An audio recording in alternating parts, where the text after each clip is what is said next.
Ooh. Hello, hello. Welcome again. This is day number 5 of prayer plus action. And today we're going to talk a lot about communication, interaction, all the fun things that you want in a marriage. And I hope you have been having a great time so far. So, wherever you are in the world, good morning, good afternoon, good evening. It's always a joy to be with you. Yes, if you are live with me, hashtag live. If you're catching this on the replay, hashtag replay. Yes, today I would like to know from you if you're catching this on the replay or you are catching this live, what time of day is best for you for this live stream? Is 5 p.m. Eastern time working for you? Is it good for you? Or what time of day do you prefer? Now, it's difficult to choose a time of day because there are many people in different time zones. But I just want to hear from you, my dear subscribers, what your time, what you think is good. All right. And today I think I'm going to give somebody an opportunity to connect with me. Anyone that's live, or even if you're catching this on the replay, I'm going to take a look at the comments later on, and I'm going to give you an opportunity to have a virtual coffee with me. Virtual coffee, virtual beverage. You're just going to connect on online, and we're going to spend time to discuss whatever you want to discuss and get to connect with you and see how I can bless you. So let the chats and the comments continue. I'm going to take one of you wonderful members. All right, so let's go to what we're going to discuss today. You know, when you get married, it's a joyful thing. I like to attend weddings, and when I do, I see the people happy. Especially as pastors, we do the weddings. We see the wedding from a different perspective, and you see everyone is excited. They're well dressed, and I can see in the family and the couple that they're happy. They want to be together for a long time. That's the goal. That's the expectation. Only to find that many years after, they don't like each other. They don't want to talk to each other. They hardly can stand each other. And the question is why? How does this beautiful thing, this exciting relationship become so hard, so painful? Now, someone was telling me the other day that my husband did something to me that really hurt. No one has hurt me like that before. And the same, I've heard husbands complain about the same thing. How does that happen? And how can we prevent that from happening or repair that? This is what I want to talk about today. Because if you are going to fix your marriage or you're going to have a great marriage, you need 3 things. I've talked about that before. You need to have confidence in the fact that you can have a great marriage, and that for as believers, that confidence comes from God. You also need to have the confidence that when God gives you instructions, it's going to give you a good one and you're going to follow it and it's going to work. That's what we call a strategy. Not your strategy, but God's strategy, a good strategy. So you need confidence, you need a good strategy, and you need consistency. Now, in the good strategy, God's strategy, one of the major parts of it is proper communication or friendship. Now, friendship is actually the strategy. Love one another and then friendship. But to have a good friendship, you need communication. And so today we're going to talk a lot about communication, and I'm going to show you why marriages struggle in this area and how you can prevent that and what you need to do to repair yours if there's a problem. All right, so stay tuned with me. By the way, if you're with me here and you are married for more than 4 years, you're married for more than 4 years, let me know in the chat. Are you married for more than 4 years? How long have you been married? I have been married for 20 years. Last month, August the 14th, 2004 is when we got married, and it's 20 years this year. It flew by, so to say. I'm so glad that I got to marry my wife. We are best of friends. We enjoy doing things together. We've been doing that since university days. I want to share with you some of the experiences we've had. Now, don't get me wrong, there will be ups and downs, and they continue to be there. But those things are not bad. They are how you get to know each other. They are how you get to love each other more, because you continue to love even when things are not going well. So it's going to be a good video today, and I want you to participate with me as much as you can. I know that some of you, the time is just right for you to drive home and you just connect and you only have audio, and some others you are busy cleaning and cooking and preparing the family. That's all right. If you cannot communicate right now, go ahead, no problem. But I want to remind you that if you are with me today and you comment, you put some things in the comment, then I'll be very happy to respond to you. And one person is going to win a complimentary coffee, online coffee, or beverage. I don't drink coffee. With me, we're going to just connect online. We'll find a time and we chat. We get to know each other and answer your questions and help you with one or two things in your marriage. All right. Okay, so let's pray. Let's start with prayer, and then we'll get into today's discussion. So, Father, I thank you for everyone who is live with me right now, and those who will be catching this on the replay. I pray, Lord, that today you would release truth to the hearts of my brothers and my sisters, and that you would move in ways that only you can. Your word says you will know the truth, and the truth will make you free. And our Lord Jesus Christ, you are the truth. So let your love be poured out afresh into our hearts, and let your love be stirred up in the hearts of my brothers and my sisters, and show each person today how to release that love into their marriage and turn things around. I speak healing to your heart. I speak grace to you. I speak wisdom to you. I declare that where there has been tears, there will be joy. I declare that where there's been confusion, there will be instruction, there will be clarity, and you would have reasons to testify of God's faithfulness in your marriage, in your life, and in your ministry, in the name of Jesus. Amen. All right, if you are meeting me for the very first time, my name is Ade. I'm a pastor and unconditional love coach. What I do is I help men hit their goals in marriage, and anyone else who wants to. If you have a marriage and you discover that you're struggling, but you're doing well in other areas, it's not your fault. It's just because marriage is spiritual and the rules of marriage is different from the natural. So, but when you tap into God's strategy for marriage and you work it, you will be amazed at the kind of results you can get. God has designed this to be one of the best things that happen in our lives, but many times we don't know that and we don't get training for it. And that's why I'm here. I hope to help you hit those goals. All right, so let's get to the discussion today. What strategy am I sharing with you anyway? The strategy that I'm sharing with you is the strategy to move your marriage from the struggling place where there's no hope to this thriving space or soaring space where there's joy and peace and continuous growth.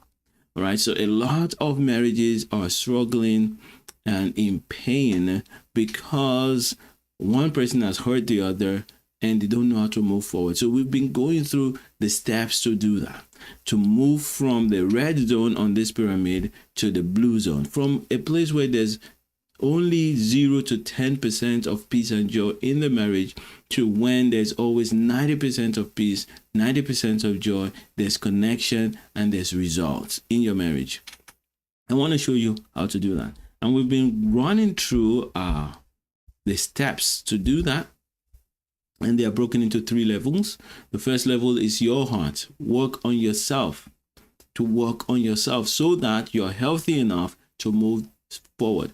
A lot of times when your marriage is not working, you're having pain, you're having arguments, there's no intimacy anymore. Your spouse, your husband, or your wife looks like a stranger in your house. You're wondering what happened here. Now, a lot of time it's because of some of the trauma, some of the pain that you brought into the marriage. That doesn't mean that you are the problem, but those pain are being, those hurts are being amplified by your spouse. So in order for you to properly see them, you need to work on your heart. And the illustration I've given before now is when I first started to learn swimming. I only started this year. And the first time in the water, on the deeper side of it, I couldn't see anyone. And right now, if you put me in any body of water where my feet do not touch the ground, I would stop seeing everything around me to a point. Why? Because I'm a little bit better now. But once I'm afraid of my life, the chances of seeing what's going on around me diminishes very quickly. And so when you're in pain and you're struggling and trying to survive, it is very, very hard for you to notice the pain, the struggle of your spouse. And that's why a lot of problems occur in marriages. When you're not seeing your spouse, and your spouse is drowning as well, and they can't see you, then you become problems to one another. Excuse me. So how do we fix that? We fix the heart. I shared that 2 days ago on Wednesday. It's day number 3. If you were not there and you didn't partake in that, you didn't join us, or you've not watched that, please go back and watch it. It will really impact you. Yes. By the way, how many of you can swim? How many of you are good at swimming? If you are good at swimming, let me know. Let me know in the chat. In fact, let me know if the chat is working. Let me see. Can I say hello to somebody? And please respond. Let me know if I can see your comments. Yeah, I think I do. I see mine. So hopefully I can see yours. All right. So if you got that and you want to respond, please do so. Now, when you've dealt with your heart, just also another illustration is when the plane is crashing or there's a problem in the plane. You will notice that the air hostesses will tell you that you put on your oxygen mask before putting on for your children. Why? Because when you are comfortable, when you are okay, you have way more chances of perceiving the problems around you objectively and properly. So that's why we deal with the heart. Now, the next stage of that is now connection with God. And the reason why connection with God is very important is the moment you can see things clearly, you then know what is going on with your spouse, the problems they have, the works, the way they are yielding to the flesh, and you want to correct them. But if you go ahead and try to correct them from your position, you will be playing into the hands of the enemy, because you will be bringing condemnation to them instead of conviction. And so the next step is not to rush into trying to fix your spouse. The next step is to rush into connecting with God so that He heals you properly.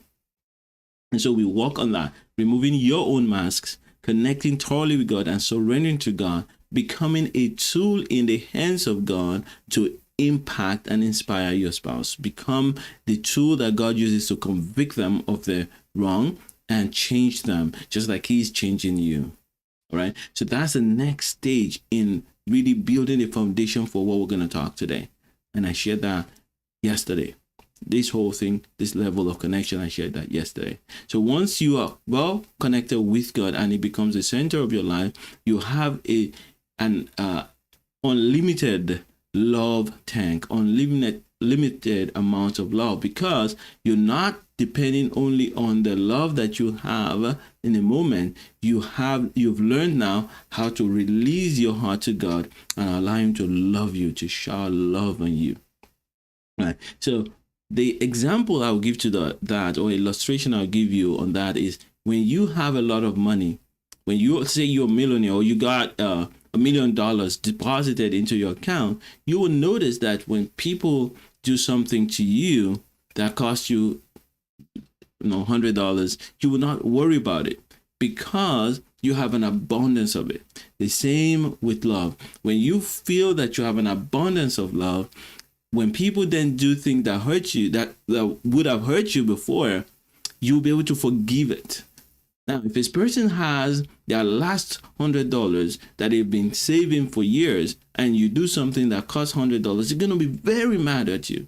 They're not really mad at you because of what you did. They're mad at you because of the implication of what you did.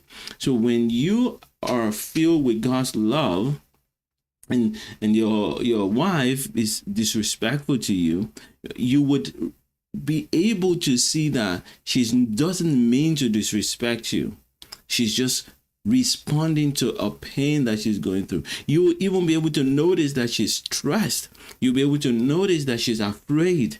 You'll be able to notice that the reason why she spoke rudely to your mother or to your auntie is because she was under some pressure, or she just didn't realize what she was doing. You're able to see why, because you have an abundance. You're not in a deficit. You're not in a lack of love, right? So this is why we work on that. To work on healing yourself, healing your heart first, and then learning how to really enjoy God's love.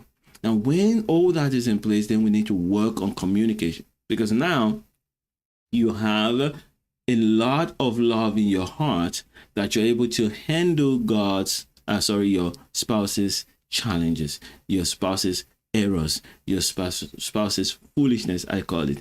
We all have them, or craziness. We all have them.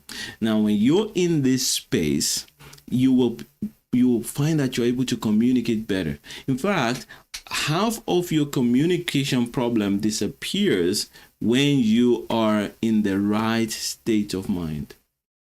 Half of your communication problems disappear when you are in this state where you're filled with God's love, filled with God's joy, filled with God's peace, and you're centered. All right. So, but the other half is still important, and we're going to talk about it. Yes, please don't forget to put in the comments, how long have you been married? Have you been married for more than 5 years? If you have, let me know, because a lot of statistics says that many marriages break down the first 2 years, and then next one is 5 years. And I heard someone say 14 years is next, and then 20 years. Marriages still break up anytime. Sometimes they break up at 30 years. It doesn't matter how long. I think what matters is how connected you are with your spouse, how connected you are.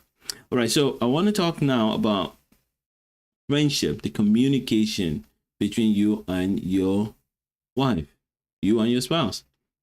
There are 3 levels of communication that I'm going to talk about. I don't think there are only 3 levels. I just think that I'm going to talk about 3 levels. The first one is the connection level. You need to be emotionally connected with your spouse, such that you like each other, you're fond of each other, you miss each other when you're not there. You communicate with each other. That's one level. That's the basic level. There's a second level where you become total partners.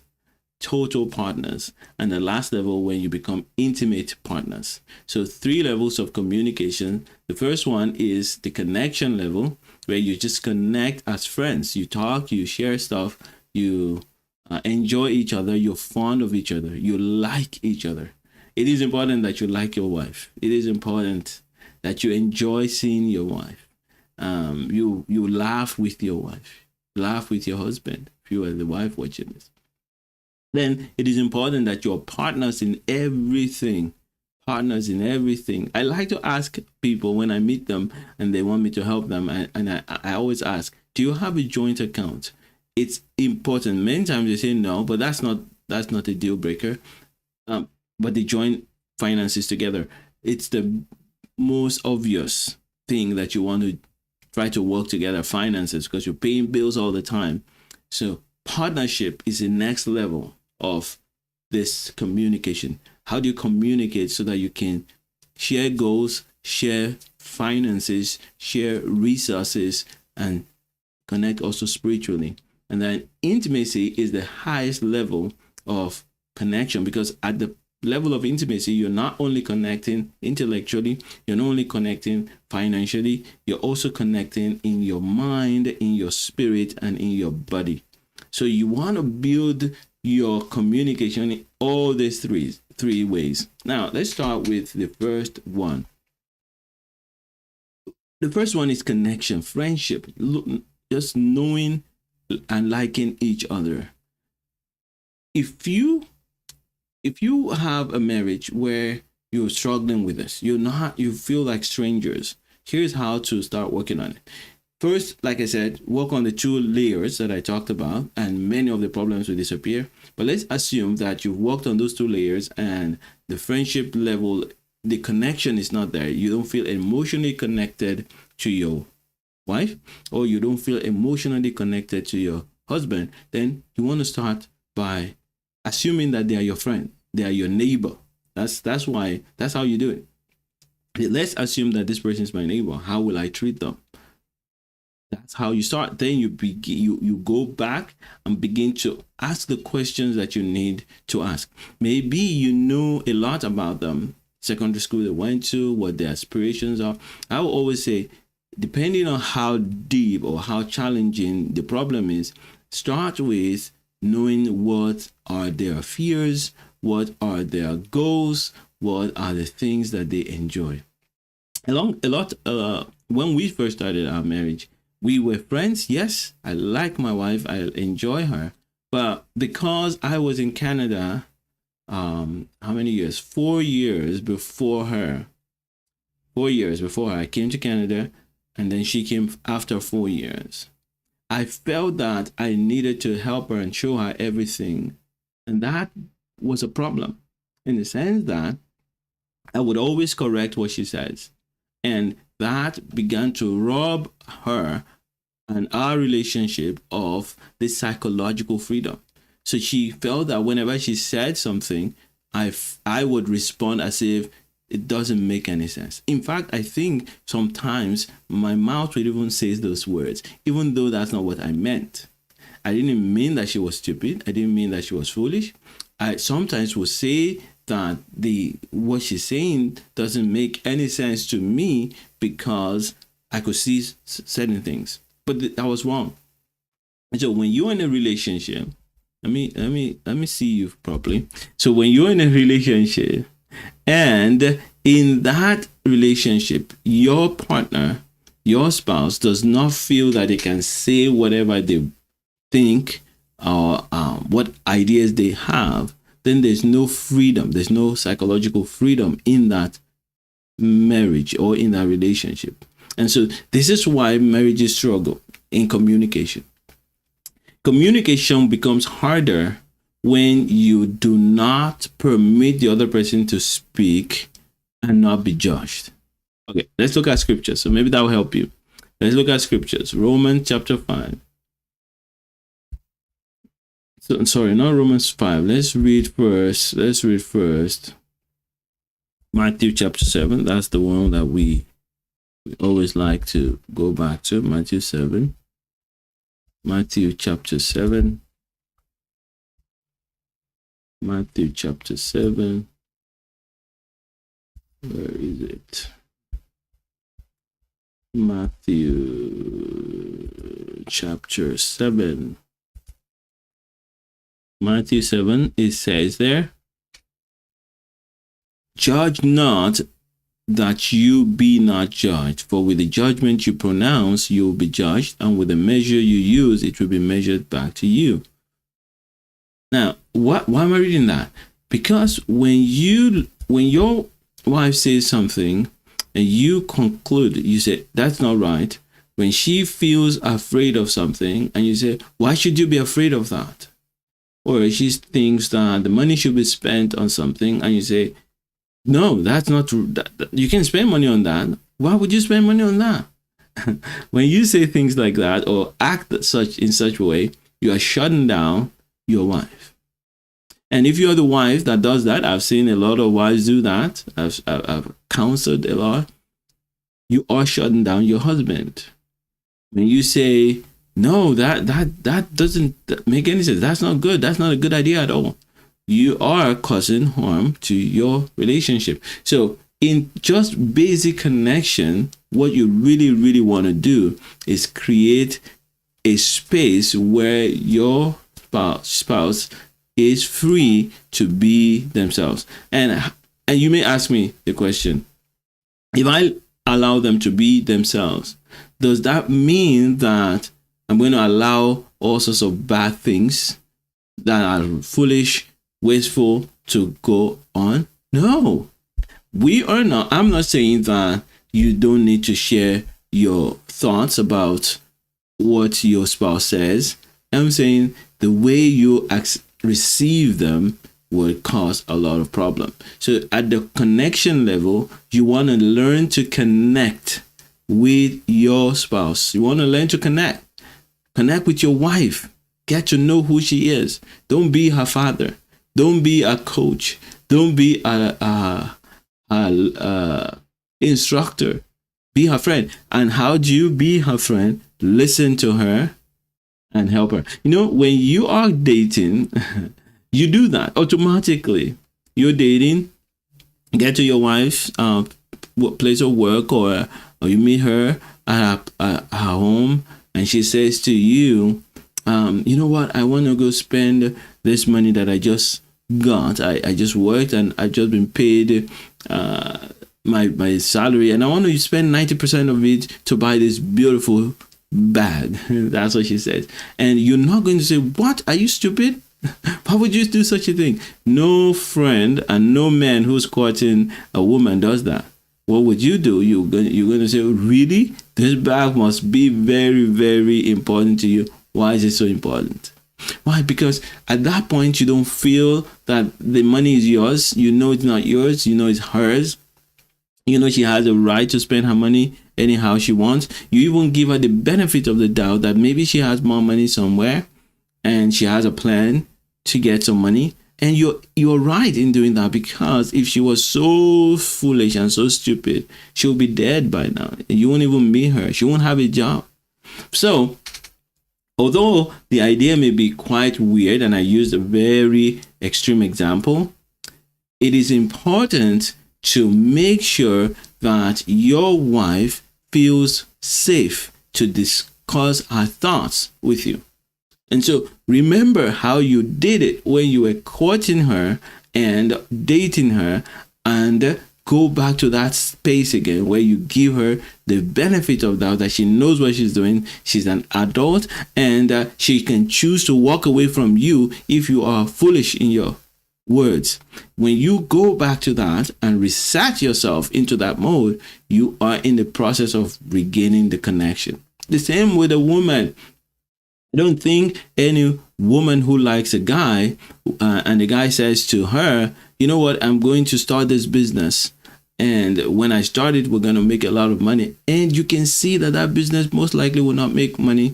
You're not going to say, no, that's a very foolish idea. If you really want to have him as your husband, you're not going to do that. You're going to say, really? Why do you want to do that? What's so interesting about this business? And you may even say something like, I know about that business. My dad tried to do it when he was younger. You will say your thoughts, but you will not shut them down. Now, why do we do that? Why do we shut them down after we're married? Why do we shut down our companions, our wives, husbands? Why, after we got married? Because we have now joined ourselves together with them, and their behaviors, their weaknesses now rob us, and we think about the effects of it on us.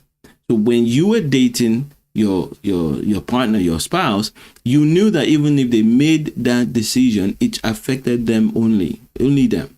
But now, because their decisions affect you as well, you don't have the patience, because you're also growing, to allow them to grow to where you are in that area. You want to rush it, you want to move it forward, so you just speak to them the way you speak to yourself. Most times you speak to them the way you speak to yourself, but they are not you, and they don't have the same tolerance that you have for yourself. And so when your words come out, they come out really harsh and really hard, and then you start building up hurt, pain, resentment, and separation comes. So this is how the problem starts, but it shouldn't remain like that.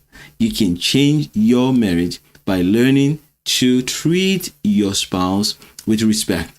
Yes, you can learn by learning to treat them with respect and build that connection. That's the first level. You need to build connection. Now, in building connection, like I said, there are three things you want to do. That you want to create a safe space, emotionally safe, psychologically safe, and physically safe, no hurts. Then you want to move forward from there to get to know each other better and share thoughts, become vulnerable with each other. So you're not only creating that space by letting them share, you also share. You share some stuff, and you get to know each other and know each other's goals. So that's the last stage. You begin to think about goals and things that you can do together. You share your goals and see how your visions can work together. This is how we have best friends. Does anybody here, if you are with me here today and you have a best friend, let me know. And that reminds me of a story and a thing that I've discovered, that people who don't have many friends are hard to deal with. So because if you have only one friend who is your spouse, you're going to drain them. You're going to you feel devastated whenever they are not able to do things with you. So I discovered that those who have great marriages also have a cloud of friends around them. So if you're listening to me right now and you don't have a few friends, 1, 2, 3, 4, 5, I'm not talking about hundreds, but at least 5, 6, 7 friends that you know are your friends, and that your husband or your wife can say, this is my wife's friend. This is someone that she talks to. They can be siblings. They can be nephews, cousins, but they must be people that they connect with and talk to. And so why am I sharing this with you? Because it's the same level that I want you to be at with your spouse at this point. Connection level, you are treating them the way you treat your friend. Now, what makes a best friend?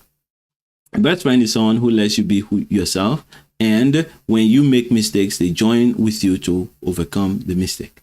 They don't point fingers at you. I have a friend that we were in university together, and he will be in my house most times. We eating, sharing stuff, reading books together, talking about God together, and he's a very forgetful friend. But I didn't stop being his friend because he's forgetful. I just knew his weaknesses, and we worked together.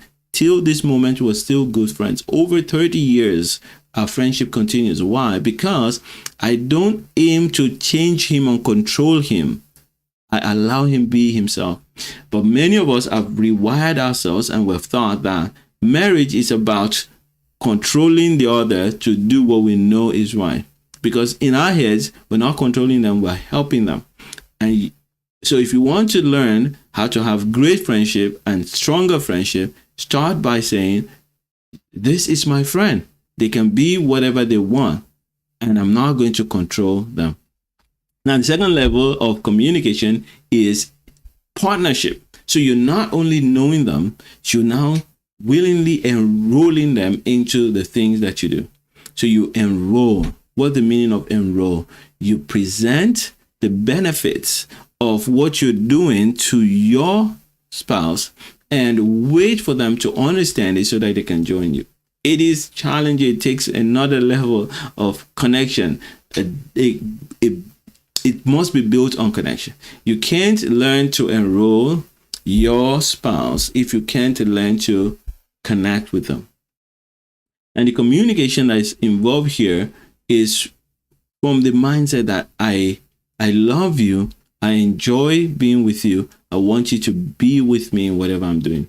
Now, I remember a person telling me some time ago that the Lord told them to do something, fast or start a ministry, start a channel, start playing an instrument, and they shared it with their spouse. And the spouse says, "No, you cannot do that. I'm your spouse. This is not good. You shouldn't do that. You cannot do that. It's not good to do that." Now, what do you do when that happens? Another story. I'll give you another illustration. A man living in the United Kingdom, or I think maybe Australia. Let's just assume living somewhere outside the country that they were born, felt called by God to go back to their home country in Nigeria. And so he comes and shares with his wife and says, "You know, the Lord said to me, we should go back to Nigeria and do God's work there." And the woman says, "No, I don't believe that. That's God." Now, what do they do there? Or another person says, "Yes, God is telling us to move from this country to another country." They move. And then they stay there for about 5 years. And then the man says, "God is telling us to move again." And the woman says, "No, I don't believe God is telling us to move a second time. Because each time we move, my career gets a big hit." So this happens. It's going to always happen in marriage. So connection at the level of friendship is important. Let's show you that again. Connecting at the level of friendship, which is the first level, first point there, is important. But you need to move from just connection to partnership. And to be a proper partner to your spouse, to your wife, my brother, you need to learn to enroll her in anything that you're doing. In my own example, when the Lord said to us to leave Canada in 2014 and invest our time in Nigeria without any end date, I had to share with my wife. And when I first shared it with her, she had to pray about it. I wasn't going to move without her getting to understand. Now, someone may say to me, how do we deal with that? If you said to your wife, the Lord is saying to you as a head of the body and the head of the wife and the children, of course, both of you, the head of them, to move to another country. And she says, "No, I didn't hear you." What should you do? Well, I will say to you, learn how to enroll her. Whatever you see, whatever you're seeing that makes you understand and believe that it's time for you to move in obedience to God, she can see it also. Give her the tools, give her the materials, and learn to enroll your wife. And wives, you can enroll your husband too. Learn to enroll them in whatever God is showing to you. That's the next level. And it's so important. If you have connection and you don't learn to enroll one another, you're going to get hurt. Because you'll be laughing and doing well, and then you'll feel so convinced that this decision that your wife is about to take is very dangerous, disastrous for your marriage. Then what's going to happen at that point? And she's convinced that if she doesn't do what she's about to do, it is disastrous for the relationship. At that point, you need to have a way to enroll one another and move forward. And so this is why partnership is important. You need to learn how to do that. So if you want to change your marriage, you're going to work on knowing how to connect properly with your wife, knowing how to enroll her in whatever you're doing, everything that you're doing. And then finally, to connect spirit, soul, and body. We're talking about the third level here. You need to connect spirit, soul, and body, not just have sexual intercourse. That's not all. And that doesn't even work well when the emotional connection is not strong, when the spiritual connection is not strong, when the intellectual connection is not strong. All of this, it's physical connection, intimacy physically is greatly enhanced when every other connection is there. So all of these are what you need to work on if you want your marriage to be transformed permanently. So you work first on your heart, you work on your connection with God, then you work on your communication with one another.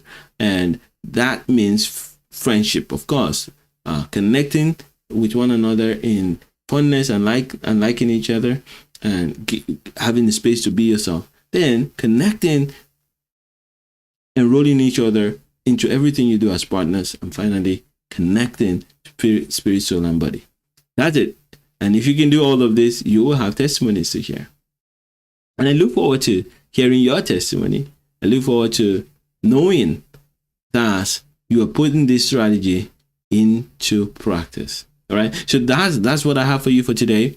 And I'll look forward to helping you move your marriage forward. Now, if you listened to me, you've been part of this all through the week, and you want help, you want support to implement this, I have an offer for you. And that offer is this.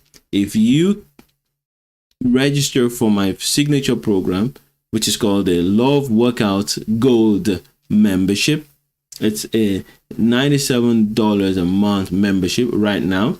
After tomorrow, it's going to go to $297. And sometimes I close it, sometimes I just put the price up. It may be closed. I'm going to decide that in a few days. And the reason why I do that is because I want to start with a group and work with them. Now, I sometimes just increase the price so that if someone joins at a different time, I can offer them extra time to catch them up and make it easier for them. But most times what I do is it's closed. So this is open right now till Saturday. That's tomorrow. And if you register between now and at midnight today, being Friday, somebody has registered, and I'm hoping that others will register. If you will register right away, you're going to get 3 free consultations from me. So I'm going to coach you personally 3 times in the first 3 months. And after that, you continue to maintain that.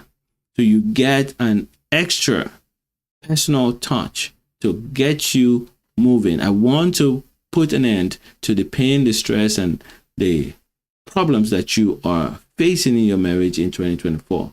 And all you have to do is go to adesobanjo.com/gold. adesobanjo.com/gold. I'm going to put it in the chat. Adesobanjo. That's my first name and my last name. .com/gold. Right there. So you can just type that in and join the program before midnight so that you can take advantage of the blessing. So what am I going to do with it? What you get for that? Number one, you get all my trainings deeper than what you see here. Here's free. I go into details. I give you tools. I give you case studies and materials to work on so that you can develop the skills that you need on each of these levels that I've talked about. And in addition to that, every week on Thursday nights, I meet with you and the entire group of people. Not everybody is able to show up at the same time, but people show up. And I coach you through the challenges that you may be facing, except the last Thursday of the month. So 3 times or sometimes 4 times a month. And in addition to that, you get to connect and communicate with other members who are like-minded. Some of them have been there in the program and ahead of you. Some are coming, and you get to help others too. and you get to be to contribute to other people's lives, and they contribute to your life. And like I said, in addition, if you register at adesobanjo.com/gold today before midnight, you will also get my one-on-one coaching, which is $97 to meet with me for an hour. I give that to you free. So this is a no-brainer. It's your best opportunity if you want to transform your marriage in 2024. You made up your mind that this year is the last year I'm going to struggle. It's the last year I'm going to be in pain. I'm going to lose focus in my business because of my marriage. It's the last year I'm going to struggle in my ministry because of my marriage. I want this to end this year. Then I'm committed to that. I'm committed to that. Now, the question you may have is, will I be, if I get in and I don't like it, will I get my money back? Yes. If you purchase the membership and within 7 days you look through it, you say, I don't want this, of course I give you your money back. No questions asked. No questions asked. I want to support you. The reason why I do this is not because of your marriage. It's because of your children and their children and the ministry of God over your life. You are precious to God, and the enemy knows that. That's why he attacks you, wants to destroy you. All right. So I encourage you to sign up today before the end of the day, so that you can take advantage of the personalized offer for this year. Stand with you. We turn your marriage around. Right now, if you have not downloaded my cheat sheet, friendship rebuilding cheat sheet, please go to adesobanjo.com/friends. It's free. That's a good place to start if you just want to start with friendship rebuilding. Then you go there, adesobanjo.com/friends. It's a one-page PDF that reminds you of what you need to do to rebuild friendship in your marriage. And it comes with a video that's going to help you. Right? Yes.